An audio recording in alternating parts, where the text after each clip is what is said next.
Hi. இன்னைக்கு நம்ம எதை பத்தி பார்க்க போறோம்னா வாழை படத்தை பத்தி தான் நாம இன்னைக்கு பார்க்க போறோம்.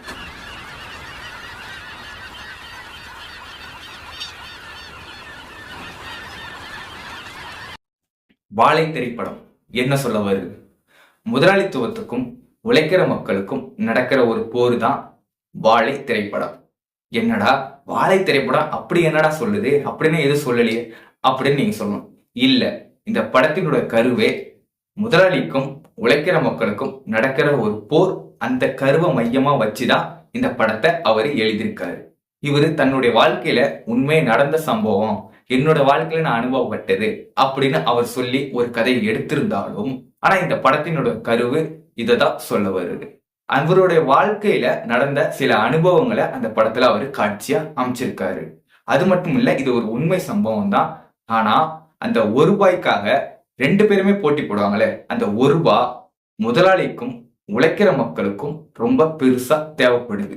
ஏன்னா அந்த ஒரு ரூபாய் அவங்க சேர்த்து கொடுத்தாங்கன்னா அந்த உழைக்கிற மக்களுக்கு அந்த வாழ்வாதாரம் கொஞ்சம் மேம்படும். அதே மாதிரி இந்த ஒரு ரூபாய் நான் அவனுக்கு கொடுத்துட்டேன்னா என்னோட வாழ்க்கையில நான் என்னத்த லாபத்தை பார்க்க முடியும் என்கிற ஒரு முதலாளி. ஆனா முதலாளி நினைச்சா அந்த ஒரு ரூபாய் அவங்களுக்கு கொடுக்கலாம், ஆனா கொடுக்கல. இதுதான் எங்க பிரச்சனையே.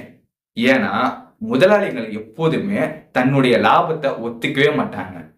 அவங்க காலங்காலமா உழைக்கிற மக்களை ஏமாத்திக்கிட்டே தான் இருப்பாங்க. அதே மாதிரிதான் இந்த படத்தினோட கருவு அமைஞ்சிருக்கு. அந்த ஒரு ரூபாயால ஒரு 19 பேர் பலியாகிறாங்க. இந்த படத்தை யாரு பாக்குறாங்களோ இல்லையோ, முதலாளிகள் அதாவது ஓனர்கள் இந்த படத்தை பார்க்கணும். ஏன் இதை சொல்றேன்னா, நீங்க ஒரு ரூபாய் 2 ரூபாய் அப்படின்னு உழைக்கிற மக்கள்கிட்ட இருந்து பணத்தை திருடுறீங்க. அதை வச்சு நீங்க சொகுசா வாழலாம். ஆனா அப்படி திருடுறதுனால எவ்வளவு பாதிப்பு வருது பாருங்க. தான் பெத்த குழந்தைய வேலைக்கு அனுப்புறாங்க. ஒரு ரூபாய் சாப்பாடு அந்த பெத்த குழந்தைக்கு கொடுக்க முடியல. நீங்க ஒரு ரூபாய் ஏமாத்துறதுனால அவங்களோட வாழ்வாதாரம் குறைஞ்சிக்கிட்டே போகுது. அவங்க வட்டிக்கு பணம் வாங்குறாங்க, அட்வான்ஸ் பணம் வாங்குறாங்க. இப்படி நீங்க அவங்களை ஏமாத்துறதுனால அவங்களோட வாழ்க்கையை கேள்விக்குறியாவே அமையுது காலங்காலமா. உழைக்கிற மக்களுக்கு சரியான ஊதியத்தை கொடுங்க. ஒரு வேலை அவங்க செய்யறாங்கன்னா அந்த வேலைக்கு சரியான ஊதியத்தை கொடுங்க. எதுக்கு அவங்களுடைய பணத்தை திருடுறீங்க, அவங்களுடைய உழைப்பை திருடுறீங்க?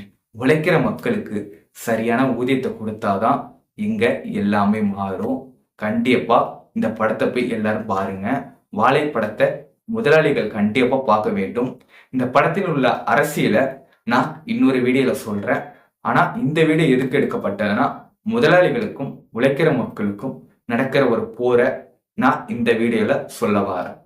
அதனால முதலாளிகள் கண்டிப்பா இந்த படத்தை தியேட்டர்ல போய் பாருங்க.